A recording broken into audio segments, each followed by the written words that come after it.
మహిళామూర్తులందరికీ కూడా ఒక చక్కటి సువర్ణ అవకాశాన్ని కల్పించడం జరుగుతోంది. మహిళల అభివృద్ధి, మహిళల సంస్కృతి సంప్రదాయాలకు పెద్ద వేట వేస్తూ మహిళకు భరోసా, మహిళకు శక్తివంతమైనటువంటి భవిష్యత్తును అందించే విధంగా ఈ యొక్క బస్సు చక్రాలు మన లక్ష్య సాధనకై వేసేటటువంటి అడుగులుగా ముందుకు సాగుతోంది. మన ప్రయాణం అన్నీ కూడా ఈ రోజు నుంచి మొదలు కాబోతూ ఉన్నాయి. బస్సు బయలుదేరుతుంది. మన కలలు, మన ఆశలు అన్నీ కూడా రూపం దాల్చాయి. మన గౌరవ ముఖ్యమంత్రి వర్యులు గౌరవనీయులు శ్రీ నారా చంద్రబాబు నాయుడు గారు ఇంత చక్కటి బృహత్తరమైనటువంటి కార్యక్రమాన్ని ఆడపడుచులకు, వనితలకు అందరికీ కూడా అందించడం జరుగుతోంది.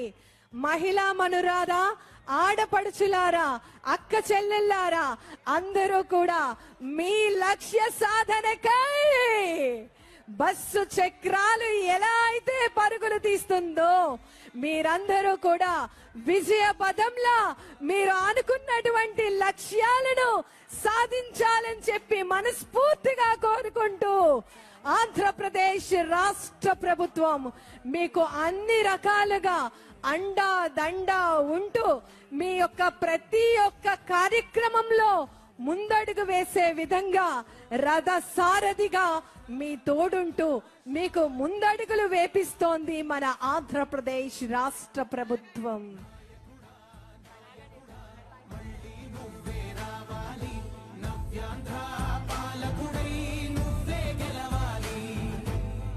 సుపరిపాలన అందిస్తూ ప్రజల కోరికలు, ప్రజల సమస్యలను నిరంతరం పరిరక్షిస్తూ ప్రజల యొక్క సమస్యలను వెంటనే చక్కటి పరిష్కారాన్ని అందిస్తూ సమస్యలు లేకుండా వినూత్నమైనటువంటి కార్యక్రమాలను నిరంతరం చేపడుతూ ప్రజా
కాదమ్మా